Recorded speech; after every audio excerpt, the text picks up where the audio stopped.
Mike. How are we doing today? Doing well. Glad to be here on this fantastic Wednesday. It is a fantastic Wednesday. It is the second to last Wednesday that we will not have live college football. Yeah, I suppose I didn't think of it that way, but yeah. Mm-hmm. That's gonna be fun. That's gonna be fun. We got the Conference USA and the Sun Belt playing a lot of Tuesday and Wednesday games this year. That'll be starting at the beginning of October, and once that starts, man, we are rolling. We are everyday football season. Because once we hit November, you got the MAC playing pretty much every day of the week except Mondays. So, and you got you got Monday Night Football to take care of your football fix. So you got the NFL kicking in a couple days. So we don't have college, and it's great. It's great for the sport. It's great for all of us. We get more football to watch. Spread it out over the week, and you can't complain at all. But I guess we're going to start with the first things first, dude. We got our week in review. And let's just say I'm not here to beat on my chest. I'm not here to talk about how great I am and how you should pay homage to me this week. I was 2-0 on the challenges. I've tied the score back at 15, but I think last week we reviewed our picks and took a look at what we did, and I think that's probably a good idea to start this thing off with, is to go ahead and review those picks that we made last week. I'm pulling them up on the official Gridiron Eve account. Yeah, both of the ones you challenged me on were they weren't ever really in doubt either. They were from the get-go. You seemed to have the upper hand in both of them. It was I challenged you on LSU minus 9.5 over Mississippi State, and the Tigers just dominated that one. Yep. And then the other one was the Friday night one. I picked UTSA minus 8.5 over Army. And Army won outright. They did. Yeah. Yep. I was basically with that pick, I was banking on Frank Harris playing. And then when he was out, I didn't think that would go my way, and it didn't. So yeah, and like I said, I think that the defense too, because the defense had been so good the first couple weeks for UTSA. Yes. So I think that the defense was probably looking ahead a little bit to Tennessee next week, which now looks like an absolute beatable game. That's a winnable game for them. And, putting the focus ahead and looking past this, triple option. Army's starting to layer in a lot of different stuff, so it's not just straight triple option anymore. No. But they're you still have to have a lot of discipline and a lot of focus when you're playing that team, and they didn't have it Friday night. And so Army was able to rack up yardage and points on them and outscore the offense that was missing Frank Harris. So definitely had a little Army bit of. They're a good team. Like, I know, especially near the goal line, they're doing a lot of interesting things with, tight ends, wings, moving guys around, almost using like wing T principles out of shotgun and, going where they have a man advantage and the edge. And they did a good job there near the goal line. And they played pretty good defense too. But in terms of recapping last week, just for my 5 picks, I can't remember when I've had such a bad week. I only got one of my 5 last week. Because you took Maryland minus 13.5 over Virginia, which I believe you hit that one. Maryland struggled. Then I got 2 because Rutgers minus 6 over Vatech. I got that one as well. Mm-hmm. Yeah. So those first 2 that you had, they worked out. They were good. Yeah. No doubt about that. Yeah, the UTSA, like we talked about, they got beat. I had K-State minus 5 over Mizzou. Mizzou beat them in a fantastic game, walk-off field goal. That was a moonshot. And then Toledo, I had minus 8 over San Jose State. Toledo won, but only by 4. So I was wrong on that one as well.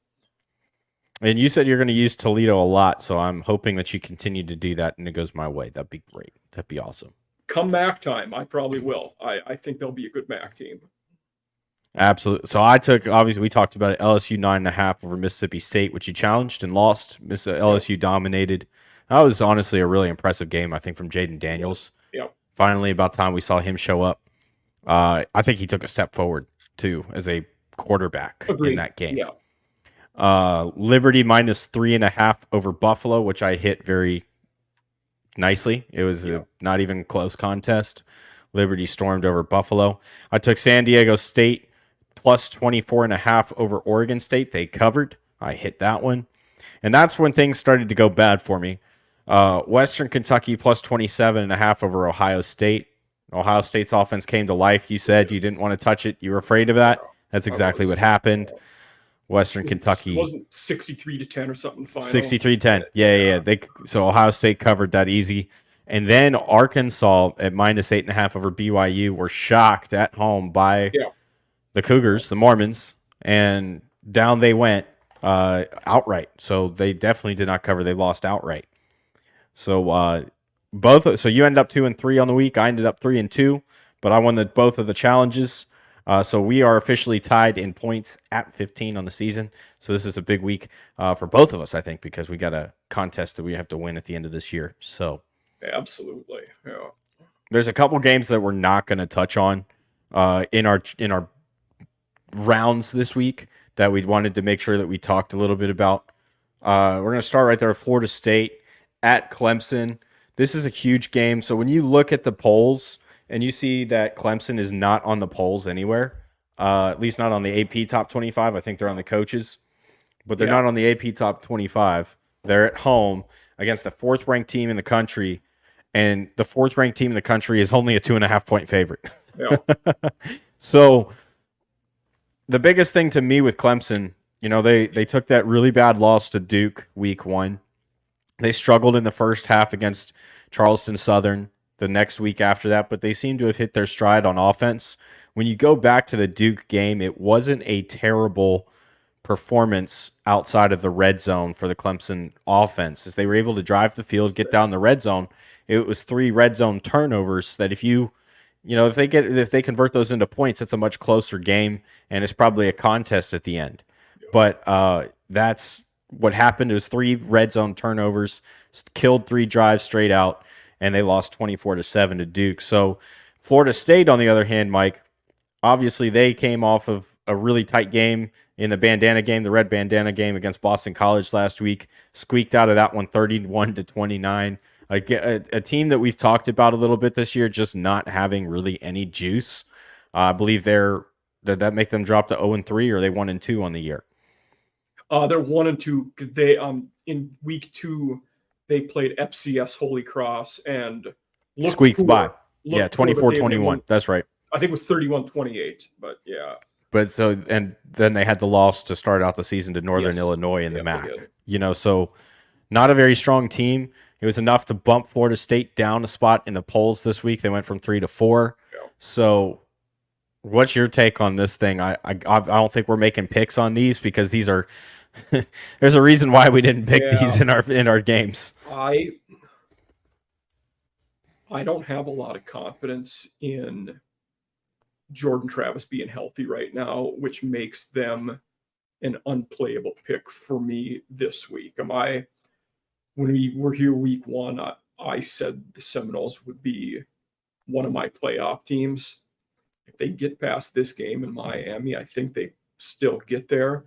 But if Travis isn't healthy, they could go down this weekend. Clemson is definitely looking better, and they'll be juiced up at home. But Florida State will be, going on the road isn't going to scare them either. They got dudes, but it is one where I don't have a lot of confidence in Florida State going there, but I'm still riding with them as a playoff team, granted, until they go down once. So there's a couple things here to kind of bring up is the history. So I think the odds makers are looking at how history has favored Clemson in this matchup. Yeah. Florida State has lost the last 7 games against them, 2-5 against the spread as well. And in 21, they were down. The Noles trailed 17-13 at the half, led 20-17 in the fourth quarter, and then gave up a touchdown with 2:53 to play from their own 33. And then gave up a fumble return touchdown off a lateral to lose 30-20. Yeah. That was the closest that Florida State's come to beating them really in the last 7 years. Yeah. And they lost that game by 10. So I think that's what we're kind of looking at here is it's a lot of uncertainty. because of just the lack of success that Florida State has had against Clemson. Clemson's had their number really since Dabo's been able to make that place, a perennial playoff And school. and those last 7 games that Clemson's won, that's been the perfect coinciding of Clemson's best teams and Florida State's worst teams of the last 30 years. So the two have went hand in hand. But, now, it is also worth pointing out that before that stretch, Florida State led that series 20-8. So it was a previously dominated by Florida State, and this is probably one of the best Florida State teams we've seen. And golly, dude, it's been probably since Jimbo was there, and they won a national championship. It's certainly the best since 2013, 2014, when they had the one loss in 2 years. Yeah. The other game that we didn't want to touch in our rankings or anything in our rounds this week was UCLA at Utah. Yeah. Still Cam Rising playing uncertain at this point. UCLA has shown some offensive struggles at times this year too. Utah's a very good defensive team. Both are undefeated still, but we've seen problems from, I think, both of these teams on their offensive side of the ball. So is this a rare low-scoring Pac-12 game? Certainly could be. We are dealing with two teams that are going to run the ball and try to run the ball a lot. Ever since Chip has been there, I don't think many people realize how they run to set up the pass and have been a run-first team for the most part. Utah always has been. Keithie's also going to be out for Utah again. Rising, like I said, who knows there. With UCLA, I wonder, is one of these weeks going to be when Dante Moore really has his coming of age? As a freshman, he's still young. Garbers has played a little bit. I don't know what to expect out of that shuffle and how that's going to look. I assume Moore will keep getting more and more of the lion's share, but it's tough to predict there. And I definitely think you're right about that we're not going to see a lot of points in this game. I could see this being a 24-17 game, heck, maybe even less. What's interesting too is the over-under right now is 52.5. So maybe you go with the under on this one. Yeah, I don't hate that. It's probably a well set number. If I had to bet it, I might go a little under. Yeah. Yeah, no, I think I'm going to do that right now while we're doing this. Yeah. Maybe even to 49.5 just to get better odds. But no, so we do have 5 rounds to get into here, and then we'll wrap this thing up like we normally do. We talk about the Heisman. Yeah. Starting with round 1, you're coming up here big. You like Ole Miss +7 over Alabama, and you also made these picks public this week, which I thought that was a pretty cool idea. Yep. I decided to continue to shelter mine, but that's fair. Yeah. Let's talk about Ole Miss +7 over Alabama. So, do you think that Ole Miss has a chance to win this game outright? Absolutely. Yeah, definitely. Ole Miss is doing good things.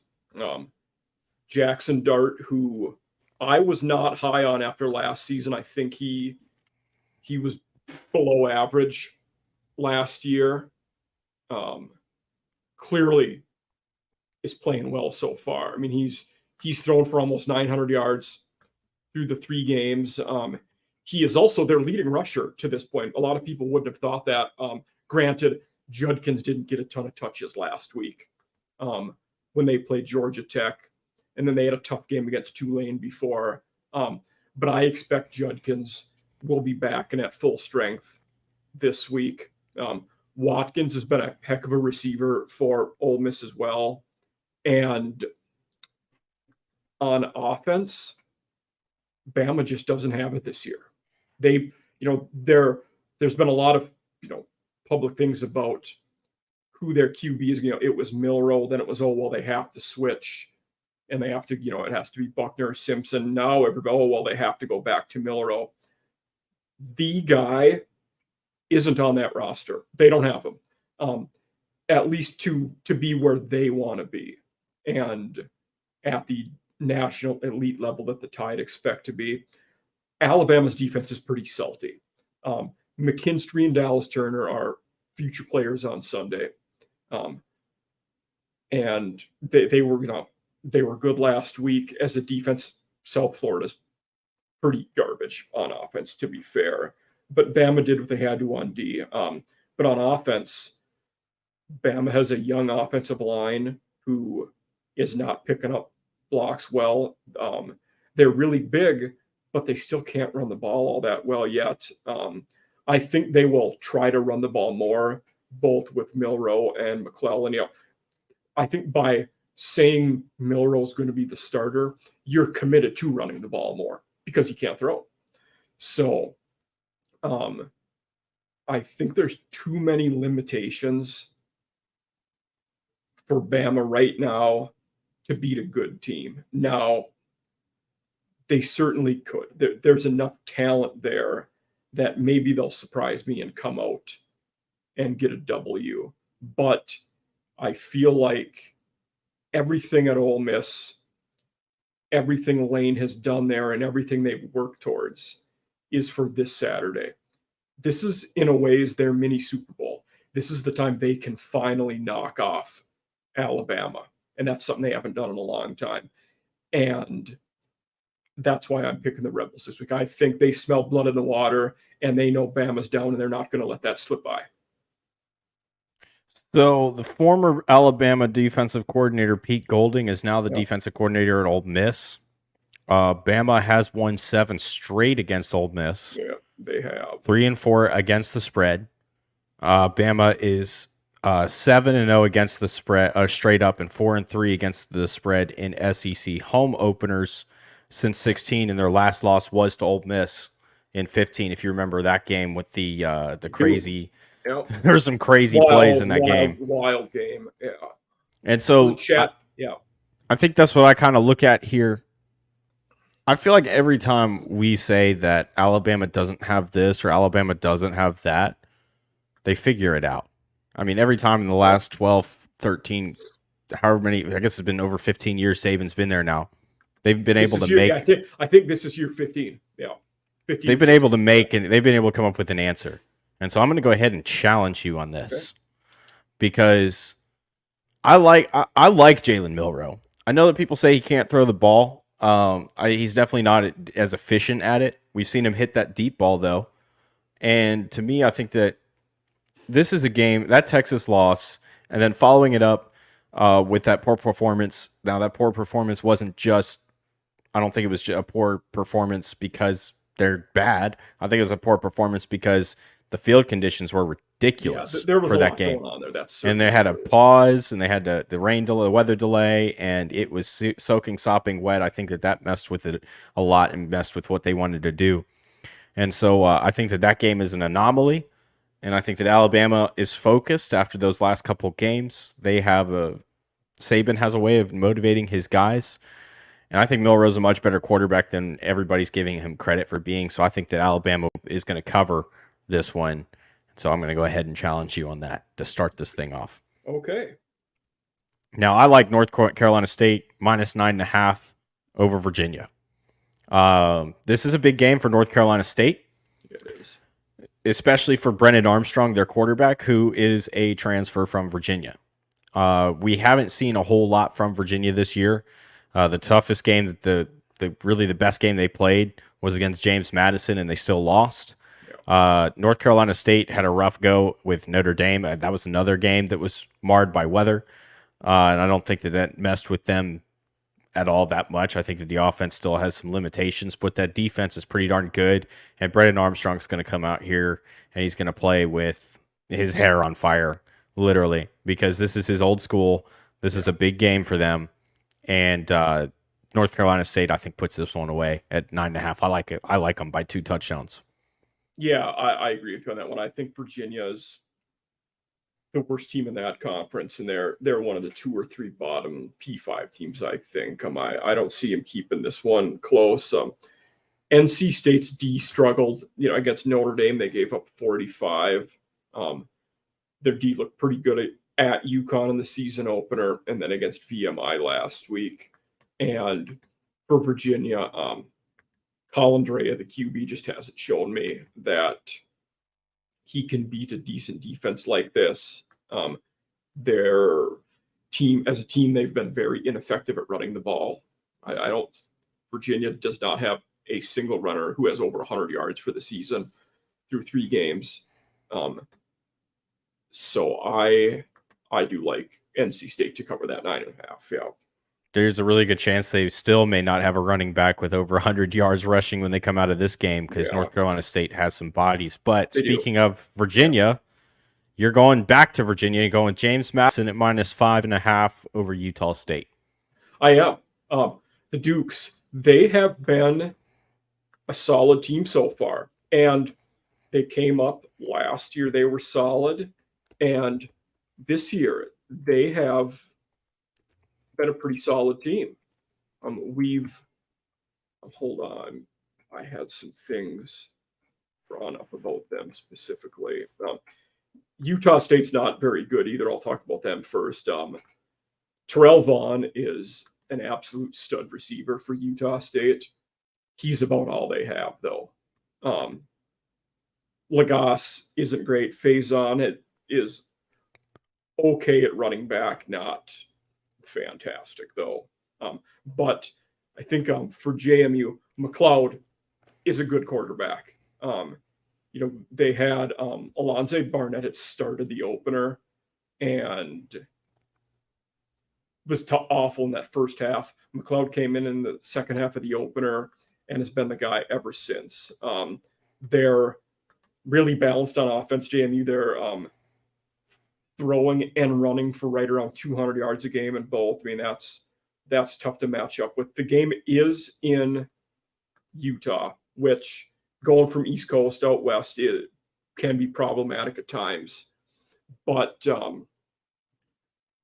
I think James Madison's D will be a little too much there, especially their run D. Teams are not running the ball against them. It's ridiculous how few rushing yards they're allowing, and Utah State's not going to run the ball on me. They're not that great. Terrell Vaughn, like I said, could cause problems, but I don't think enough to make a difference in this game. And I think JMU wins it by a touchdown. Yeah, so I was surprised when I put on the James Madison tape. I was actually watching him today because I was studying this one. Not really so much to challenge it because, like you, I don't have a lot of faith in Utah State, but it is interesting because this is the first time in 20. This is the farthest west James Madison is traveling in 25 years. So I think that's an interesting first start. A wild stat, yeah. Yeah, so that's interesting. But the other thing here too is McLeod has been that much of a difference. He's shocked me as an evaluator, looking at him from a scouting standpoint. He made some really great throws against Virginia, made some really tight throws as well against Troy last week. That's a really good defense in the Sun Belt. I'm really interested to see what they kind of look like against Utah State, and I think that it's 5.5 is that's very generous, leaning toward Utah State. And so I'm going to agree with you on that one. I like that, and I'm probably going to take that, honestly, this weekend. Now, I like Auburn plus 7.5 over Texas A&M. And the reason that I kind of looked at this one is because when you look at Auburn's schedule this year, the one tough opponent they played was the University of California. They went out there. They played a very late game, probably I think it was the latest game ever, kicking off for the Auburn Tigers. Oh, for sure. Yeah. In their program history. So that game, I think, is a little bit of an anomaly as well, just because of the situation that Auburn was in. It's not something that they're accustomed to doing, and they've never kicked a game at 9:30 p.m. local time until then. So that's difficult to play through. They still came out with a dub. The other thing I look at is Texas A&M's been really inconsistent. Like they had a couple really good quarters against Miami, and then had a couple really bad quarters against Miami. Yeah. And so what I'm looking at is this is their first SEC action for both of these schools this year. and I've been more impressed with Auburn than I have with Texas A&M. And we know the problems with Jimbo there. We know that there's a lot of tension still behind the scenes, a lot of pressure to perform. But Hugh Freeze, the new coach at Auburn, has these guys vitalized. I think he comes out with a surprise win. I honestly think they're going to win outright in this game. But I'll take the points plus 7.5. Absolutely. Yeah, this is my game I'm not touching. I look at the 5 and right. I saw it. So I think A&M does win this one, but I don't have enough faith in that spread or them for that matter to pick them here. I don't think their defense is as bad as it was against Miami. Things really snowballed and got out of hand. But last year, the one bright spot in that defense was the pass. They had the number one pass D in the country and starting a bunch of freshmen. This year, and last year, the offense was an abomination. This year, they've been putting up points. And I never thought of it until a couple days ago, but someone made a comment. They said, are we ready to have the conversation that Connor Wegman might be the best QB in the SEC? And I had to stop and think, I'm like, whoa, he's probably in the consideration at this point. He is up there for how well he's played. I'm not saying, I'm not ready to say he's better than Daniels, Jefferson, or Leary at this point, but he might be. He is really good. And they're going to have a lot of guys running the ball. Evan Stewart's a stud receiver. Mm-hmm. It's such a talented roster that I like him to win, but at this spread, I don't have enough faith, so I will not be challenging this one. I'm going to throw a couple other stats at you here. So Auburn right now is, in the last 6 years, is 5-1 in their SEC openers, straight up. And last year, this game was tied 3-3 at the half, and Auburn pulled it out 13-10 after being outgained a lot of yardage. So that might have been Cadillac's first game as the interim head coach. It very well may have. Yeah. And so I like Hugh Freeze taking care of business here. So, but we will definitely see. Yeah. Moving on to round 3, one challenge so far. You like Texas State at minus 16.5 over Nevada, which I think you have been on the record saying you believe is one of the worst FBS teams this year. Yeah, I'm not a Wolfpack fan at all this year. That roster was gutted, 2 years ago when Norvell left for Colorado State, and they really haven't rebounded since then. And Texas State, conversely, is a team I like a lot this year. This is throwing a fact at you listeners that a lot of people don't realize. Everybody knows Colorado had the most roster turnover from last year in terms of transfer guys they brought in. Texas State was number 2 in the country. J.G. Kinney came in from Incarnate Word and totally revamped that roster.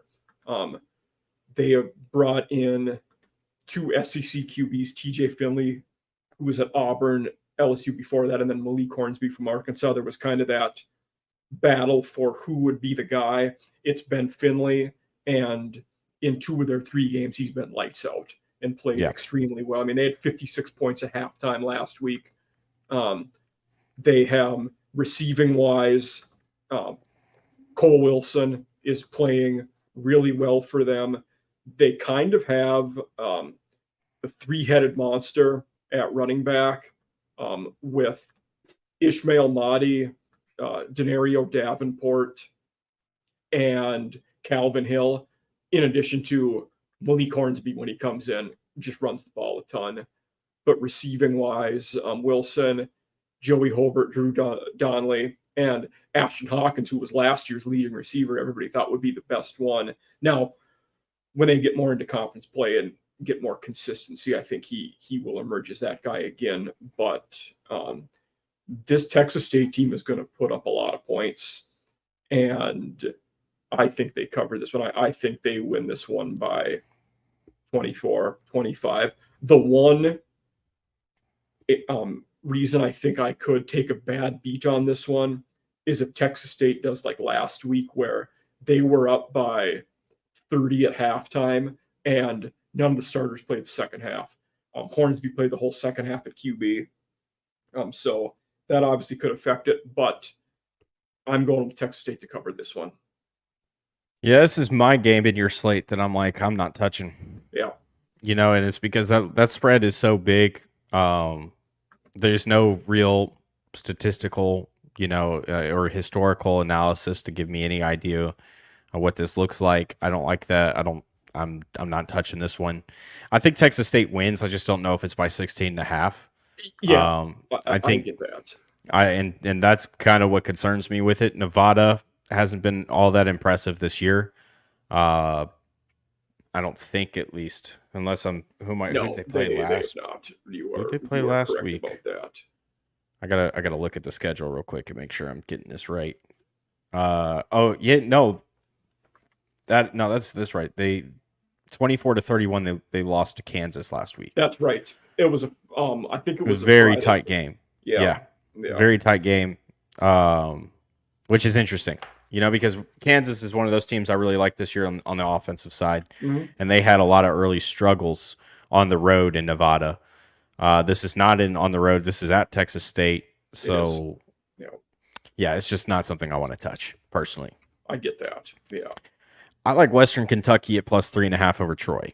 I think that the odds makers last week got a bit disheartened, is a good way to put it, with the loss that they took to Ohio State, the absolute brutal beatdown, and has kind of counted this team out.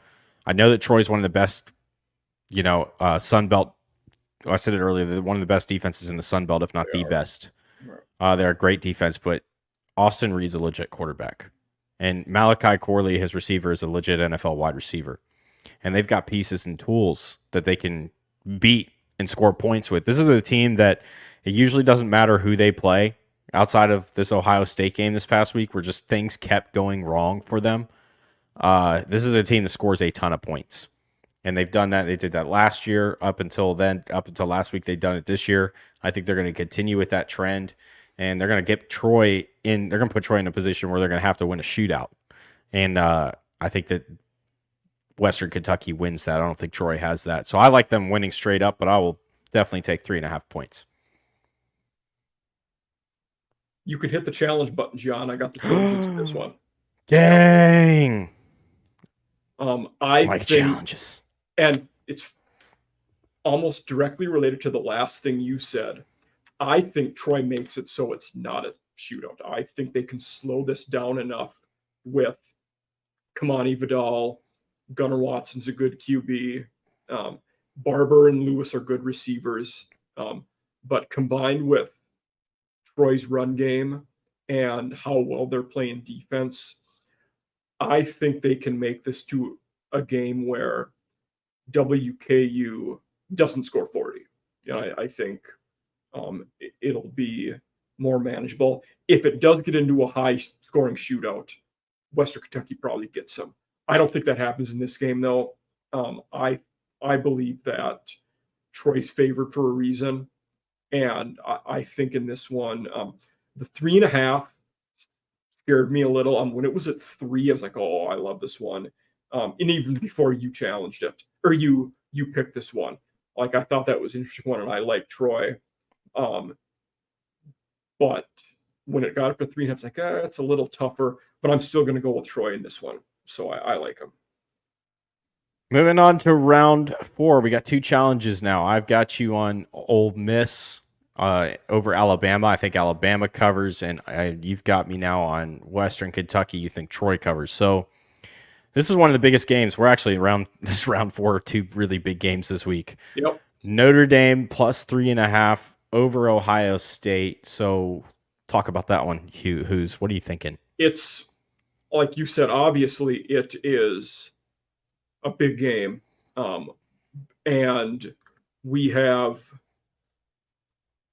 it in South Bend. I'm sorry, I stumbled there a little bit. Ohio State's offense appears to have gotten their mojo back. They looked good last week against Western Kentucky. Yeah, they did. Put up a lot of points.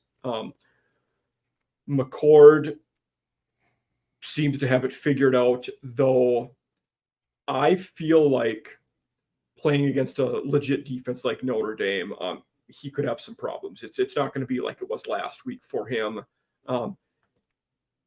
Marvin Harrison will do something. He's going to do that against everybody. He's the best in the country, at least, especially in terms of, an NFL prospect. But I think a guy we haven't talked about enough and whose name may get brought up at the end of the show is Audric Estime. He's been amazing so far. Running the ball for Notre Dame, has over 500 yards so far, 5 touchdowns. Hartman is definitely an upgrade on where they were last year. He's thrown 13 touchdowns, no interceptions so far, is already over 1,000 yards. Chris Tyree's a good receiver. Both of these teams are getting about 500 yards a game or near that. And both of their run defenses are pretty salty too. But I think Notre Dame's O-line is good enough where they can get Estime some yards. And I think what this game is coming down to for me largely is who is going to make the least amount of mistakes. I trust Hartman to make less mistakes than McCord at this point, especially at home. So that's I feel like this is one of those games with 2 intense, legit teams where we'd have a lot more stats to draw on at the end of the year that are meaningful. At this point, neither one has played a team in the caliber of the other one. But because I trust Hartman more than McCord, that's why I'm going with the Irish at this point.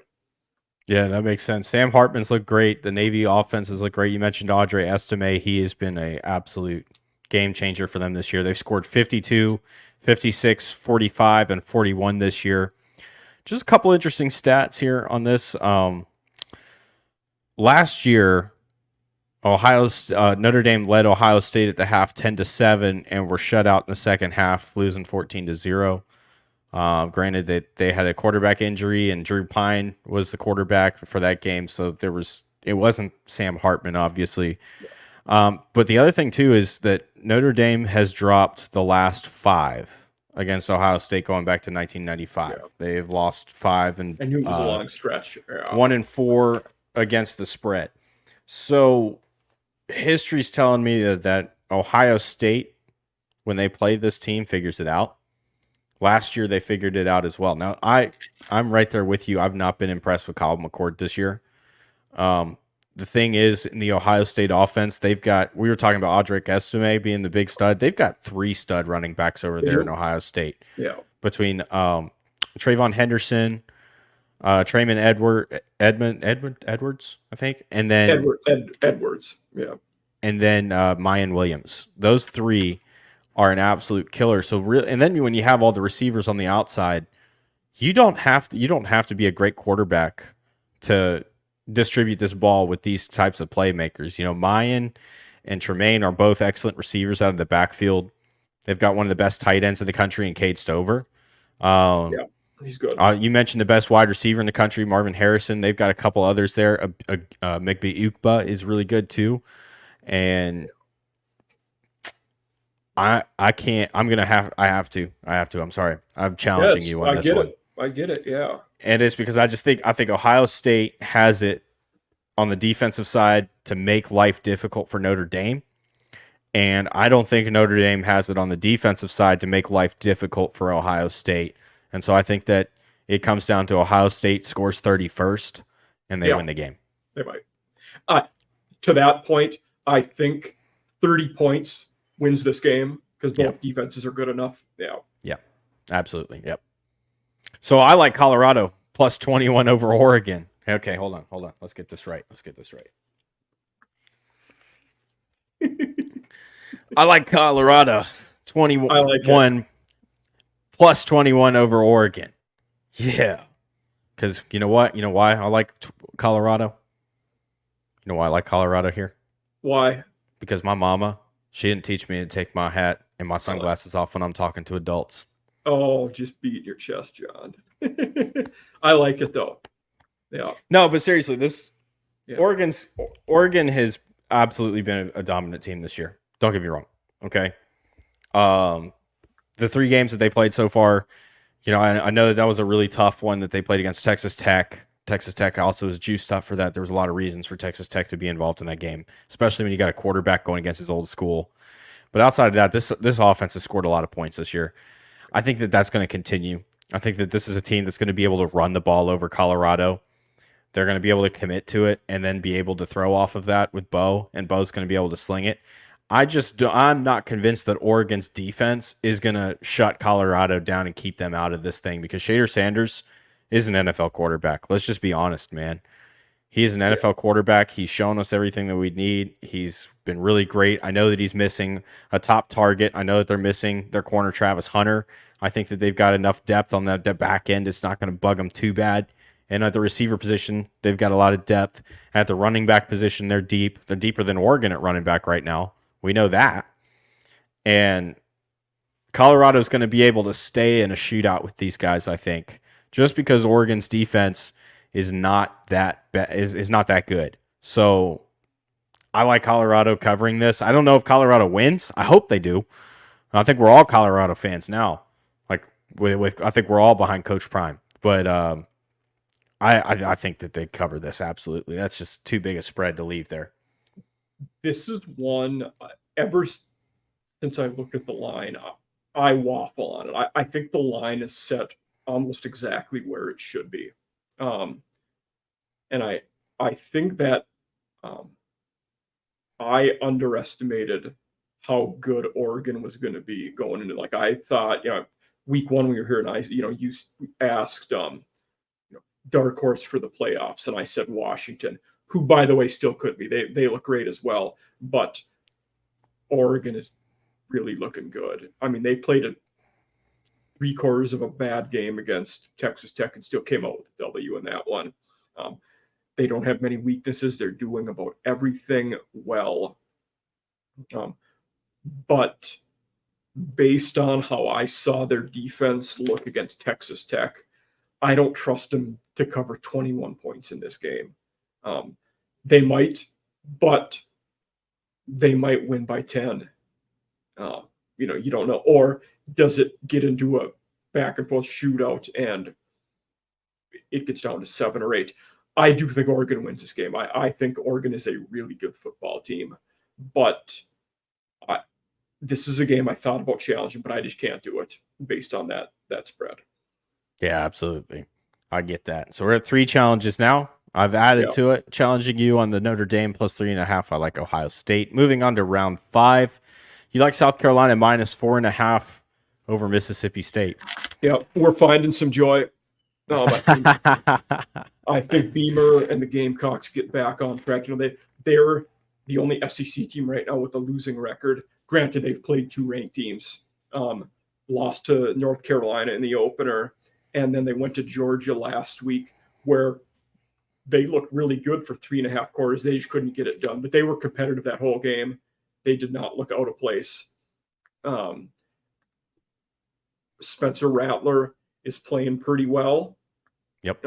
Their running backs aren't great, but they're still kind of finding ways to run the ball and move it around a little. DeCarrion Joyner is playing running back, moved to running back. Mario Anderson was a D2 transfer. And Juju McDowell is kind of a jack of all trades type guy. Receiver, Xavier Leger is good. Juice Wells, was a stud last year, came in, was hurt, then got a touchdown last week and got hurt again. Haven't heard much on him lately. Luke Doty is actually playing some receiver too and catching balls. Marion Brown is not bad. And over the last several years, the Gamecocks have had good D-backs. They've sent a lot of guys in that defensive backfield to the NFL. That's going to continue. And Mississippi State, I just don't really like them as a team right now. Dominated Southeastern Louisiana. They got a good win against Arizona at home. They needed that one, and I'll give them credit for it. I picked them to cover last week in our challenge against LSU. They got waxed. I don't think they go to Columbia and keep this one within a touchdown. And that whole, I think in all the show, we're talking about Colorado so much and a lot of other teams. I don't think a lot of people realize what a traumatic offseason they had at Mississippi State with Mike Leach passing away. You brought in an old coordinator from Appalachian State, Kevin Barbet, who has had success. I'm not saying he won't, but it's a totally different offense from what they were running there or from what their players, skill set matches. Zach Arnett, honestly, I remember at the time saying, like, I thought they would have named him the interim coach, not just name him the full-time head coach right away. That was an interesting one to me. But, Mississippi State is 2-1 right now. Will Rogers is solid player. He's honestly, I think we've talked about this before. I'm probably higher on Will Rogers than you are. I think he's all right. I don't know if he's great, but he's okay. Latidrick Griffin is pretty good receiver. Jaquavius Marks is kind of a do-it-all running back who is catching passes and running the ball well. In the trenches, I don't think they're great. So if this game were in Starkville, I think it'd be more of a coin flip, but I do like the Gamecocks to cover this 4.5 and win by that much in this game. Yeah, I'm right there with you. I don't see very much out of this Mississippi State team at all this year. They've got a couple pieces here and there, but in SEC play, it's going to be tough. Yeah. I do like South Carolina. I think South Carolina is criminally underrated at this point because of those losses that they've taken. Yeah. I like Colorado State, man. Plus 3.5 over MTSU. So making a note, I will be at this game. No way. Awesome. I will be at this game. I should have the credentials. They should be sitting on my desk at my house right now, or perhaps tomorrow they will be sitting there. But I'll be at this game, and I don't know if Colorado State wins, but I think it's very, very, very, very close. And I think Colorado State's got a good shot too, which is interesting because I'm okay with taking 3.5 in a close game. MTSU definitely has a really strong defense. You take out that loss that they took to Alabama where Jalen Milroe was able to run the ball all over them. Yeah. They went into Mizzou and held them to 23. The problem is their offense is the issue. And so I think that Colorado State's defense has enough firepower to hold their offense in check. And that's why I think this is a really tight game, because Colorado State has a very good offense. We saw that on display last week. Torrey Horton, the tight end Holker, both of those guys look like NFL players. Horton definitely is. And with Colorado State, their strength being their offense, and I mean their strength being their defense. I don't know if MTSU can score enough points on them to win this game. So that's why I like Colorado State at plus 3.5. Yeah, I agree with you on this one 100%. Like you said, Torrey Horton is a heck of a player. Lewis Brown is coming into his own as a young receiver, putting up good points. And I'm worried a little bit about them having a letdown after such an emotional game last week. But I think they have enough in this game to get it done. That's a good point too. So, but yeah, I'm with you on that one. Yeah, I'm excited, man. I'm going to get up to Murfreesboro about 3 o'clock. It's a 6 o'clock kickoff. Okay. Yeah. And so I should be in the stadium at 3 and set up and ready to rock and roll. And this is my game this week, so I definitely wanted to make a pick on it. And I really like Colorado State. I think that they're much better. I think they just match up better, against MTSU. Just looking at the offensive and the defensive lines, and then looking at the playmakers and stuff. MTSU's got the guys to cover them. I just don't think that MTSU has the offense to score against them. So I would take a low scoring affair, but very low scoring, but it's gonna be a physical game, and I like Colorado State covering that. I agree. Yeah, I think Fowler Nicholas here, their QB, he's done some good things. Turned the ball over, a few times this year in some bad throws, but A young quarterback that's very promising for sure. Yeah, Absolutely. Vadiato's also, we've seen him a bit for Middle Tennessee, and he's turned it over a few times this year too. So, yeah, I'm with you there. Got 3 challenges here today. I've challenged Mike on Ole Miss +7 over Alabama. Mike challenged me over Western Kentucky at 3.5 plus over Troy. And then I challenged Mike again +3.5 Notre Dame over Ohio State. So that's our challenges. 15 points on the line this week. Tied at 15. It's going to be a good week. Somebody's going to be a winner at the end of this week. Hughes. Yeah. No way. Well, I guess we could bump Ole Miss Alabama technically. That could be a bump. We technically could. Could be a bump. But or a push, whatever they call it. Yeah. We'll see. We will see. This is going to be a good week. Wrapping things up, as we normally do, it's time to talk about the Heisman. This is going to be a really fun Heisman race this year. We have so many guys that are already making a case for it. At this point, who's your guy? I've not really wavered. Caleb Williams was number 1 going in, and he's been that guy so far this year. I've made the point a few times he will have to almost exceed expectations to repeat because it's so difficult. I think he's done that. I do think if the vote was today, Michael Penix might get it. His QBR is, I believe, the highest in the country. He's already thrown for 1,300 passing yards, which is ridiculous, and 12 TDs. A lot of the odds I've seen, third, they'll have Jordan Travis. I think gambling-wise, he was third in one of them that I saw. A lot of going forward, his health will play a factor there.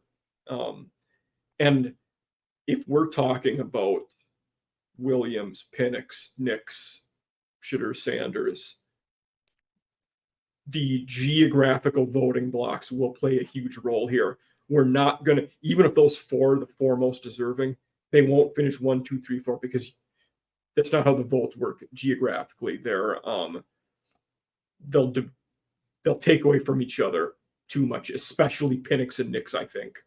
But all 4 of those guys out west are going to have a shot. There's a lot of football to play at.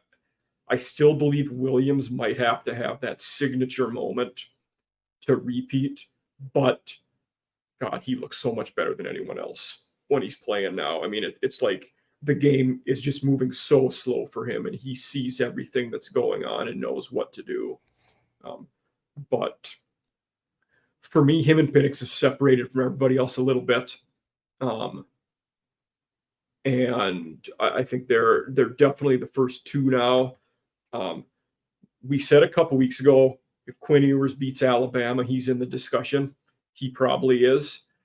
I also wonder tomorrow on Saturday, if Sam Hartman beats Ohio State, if he comes into the discussion. It could happen, especially when you look at the Midwest. Who else is going to take votes from him there? Maybe J.J. McCarthy, but that's it. I mean, he has a region where he's kind of the guy, and that can make a big difference in something like that. Yeah, that's very fair too. I was going to bring him up as well if you didn't mention him, because I mean his statistics this year pretty consistently over 250 yards passing, 3 touchdowns a game.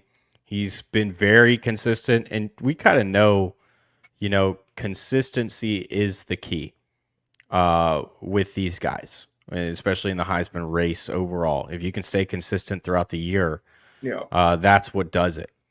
And right now, it obviously is very early, and we still have a lot of these guys that, have to basically finish separating. But the Southeast really doesn't have a candidate right now, which is interesting. No, they don't. You can't look at a quarterback in the Southeast and go, yeah, that's him, except for maybe Jordan Travis, like you mentioned. But he hasn't, they've had their struggles, and now he's dealing with an injury, and that's going to hurt him. Yeah. So who's in the Southeast? Who do the Southeast voters go to? Honestly, I think that's how important Shader Sanders is here. I was going to comment on there. I think he's the guy that falls off as the year goes on because they're not going to win enough games. You can't lose 3 games and win this award. And Colorado's going to do that. My guess would be that the SEC voting block, they could turn into the kingmakers here because they don't have a strong guy there. Whoever they rally behind might win the award.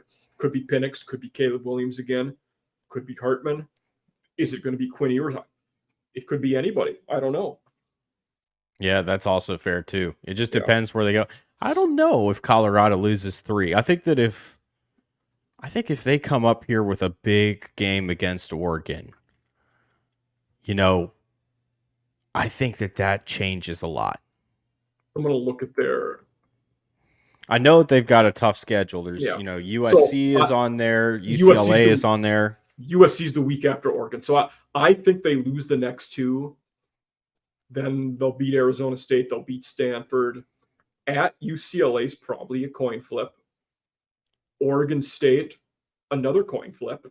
Mm-hmm. I think they probably beat Arizona. At Washington State is a very tricky game. Pullman's a tough place to go and play. That could be a really fun game to watch. And then Utah to finish out the year at Utah. Yeah, there's 3 losses. There's 3 losses in there. I just feel like it. But I'm thinking, like, God, that Wazoo Colorado could be a really fun game to watch. Now, that's another guy that could potentially come up in the conversation. Cam Ward. Cam Ward's been killing it at Washington State. He has. So if Washington State pops off a couple wins that nobody expects them to get, that's another guy right there that we're talking about because his numbers have been phenomenal too. And they're playing good enough defense now where they could surprise some better teams and beat them. Yeah. They're not like some of their old teams where they were in shootouts. Jake Dicker hasn't played pretty good D. Yeah, that's fair. And there's Janikowski kicking. So remember that too. Yep. No relation to Sebastian, but he is Janikowski nonetheless. Yes. I had to look that up when I saw that. I said, is he like Sebastian's son? Nope. Because it's like it's a name. We only know 2 people that have that last name, and they're both kickers. You just think they're related. Just assume. Yeah, but they're not. Yeah. So, but he's a good kicker out there for Washington State. I guess if Miami continues to play well, you could make the argument and say, well, maybe Tyler Van Dyke sneaks up in the conversation. If LSU bounces back and wins out, we're going to be talking about Jaden Daniels. Yeah. Especially if he continues to play like he did against Mississippi State. I think that brings a good notion in play. I'm glad you brought that up.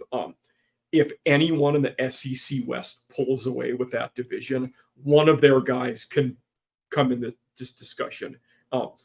Could be him. Heck, could be Jack. Though Jackson, Dart, and Judkins might pull from each other, but Daniels is the likely guy there. KJ Jefferson looks unlikely after they lost to BYU. Yeah. But he's a big name we've seen a lot of. I mentioned Connor Wegman before. I don't think A&M will win that many games, but if they do, God, he's playing lights out. So a lot can happen in that conference. And then, of course, Drake May. He's had some turnovers here early, but if he gets back on a hot streak and takes off, that's a guy that could be in play. Yeah, they're another team like Sanders where that path to 10 wins looks difficult, but I thought there was one of the good teams in that conference. They don't play. I'm going to look at that schedule. They don't play Florida State, which is obviously massive for them. Yes. So they could, because Pitt, Syracuse, Miami, Virginia, Georgia Tech, Campbell, Duke, Clemson, NC State. I'm not saying it's easy, but it's about as easy as you can get in that conference. I don't see them losing more. Do that. I can't remember the last time a North Carolina Duke football game looked so appealing. We always talk about them in basketball. That's a good football game this year. Yep. I mean, that late in the year, we potentially could be talking about, if things fall the right way, a team in line to maybe play in the conference title game, because there's no division in the ACC anymore. It's just the 2 best teams. That's right. That's right. Absolutely. But that's going to about wrap this thing up, Mike. I think that we're right at an hour now, so that was perfect timing. Perfect. Yep. So, any last words? Any last message to get out before we get out of this thing? All of you should watch more Texas State football. I've talked about them several weeks now, and they're fun to watch. Yeah, they are. They're great. Yeah. They're great, and their highlights are all over YouTube, so you have no excuse now. Yeah.